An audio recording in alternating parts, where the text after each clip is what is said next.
Bienvenue dans le 7 minutes. Au sommaire de cette édition, le ministère des Ressources animales et halieutiques annonce de nouvelles mesures strictes concernant la vente de volailles vivantes et de produits de pêche en Côte d'Ivoire. Des détails dans cette édition. Le comité consultatif technique du projet UPOPSI s'est réuni à Abidjan pour discuter des enjeux de réduction des polluants toxiques issus des déchets industriels. La journée nationale du pardon a été célébrée en Côte d'Ivoire et pour la COVICI, cette journée ne doit pas être qu'un symbole, mais également l'occasion de faire le point sur les réparations promises aux victimes de la crise post-électorale de 2010 et 2011.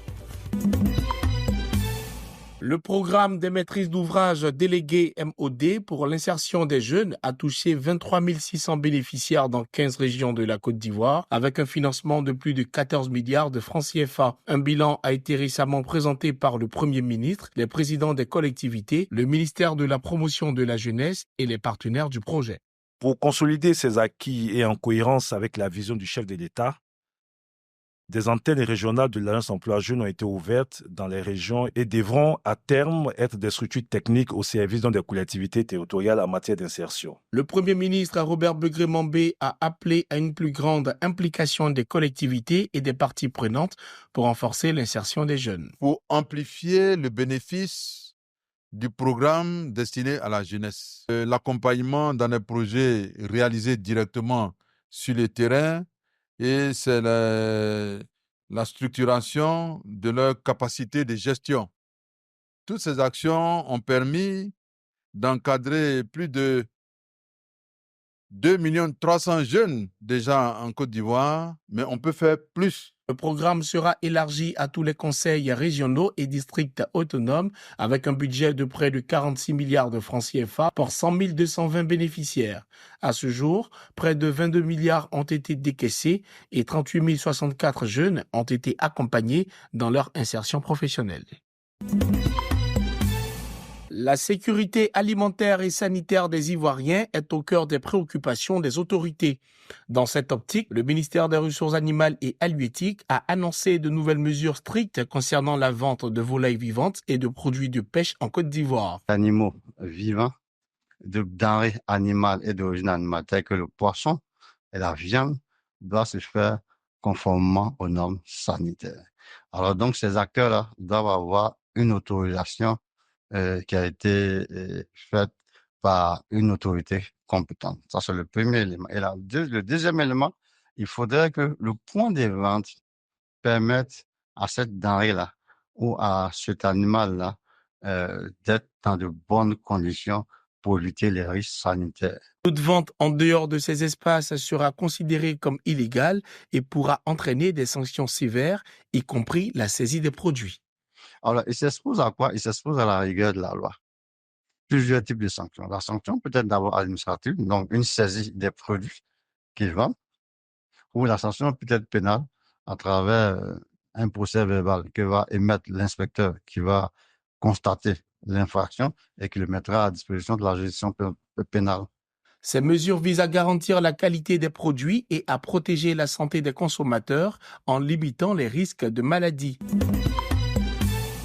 À Cocody, dans ce garage, Moussa Koné, mécanicien, travaille quotidiennement avec des véhicules qui, s'ils lui permettent de gagner sa vie, représentent aussi un risque pour la santé et l'environnement. Aussi, les moteurs qui sont fatigués, donc à force de démarrer, ils sont toujours garés, démarrer la fumée.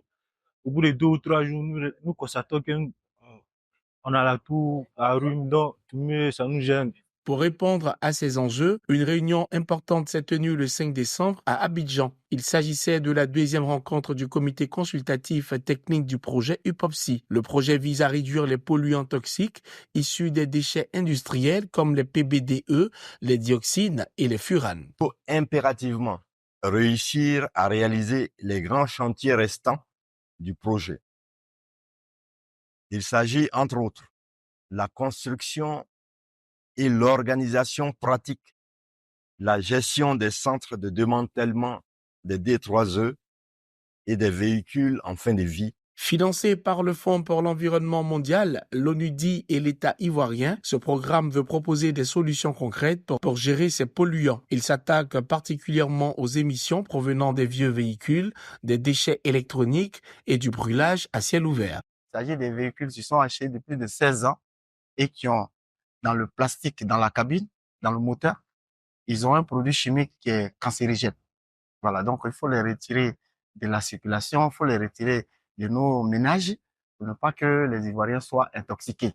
Les centres de démantèlement seront installés à Akupé-Zedji.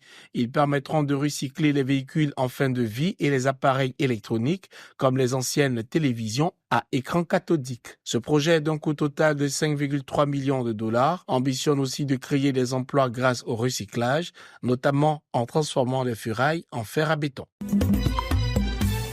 La journée nationale du pardon et du souvenir instaurée il y a 4 ans en Côte d'Ivoire est célébrée chaque 16 décembre. Cependant, cette journée reste encore trop discrète et méconnue du public. Le fait l'État a dit, bon, le 16 décembre, ne serait-ce que mener ces activités-là ensemble, amplifier, en parler avec les organisations de droits de l'homme, avec tout ce qui entoure, même les organisations internationales. Les victimes vont se sentir, l'État se souvient. Plus de 15 000 familles sont en attente de leur chèque d'1 million. Environ 24 000 blessés souffrent encore de leur traumatisme. 2200 survivantes de violences sexuelles espèrent une réinsertion psychosociale.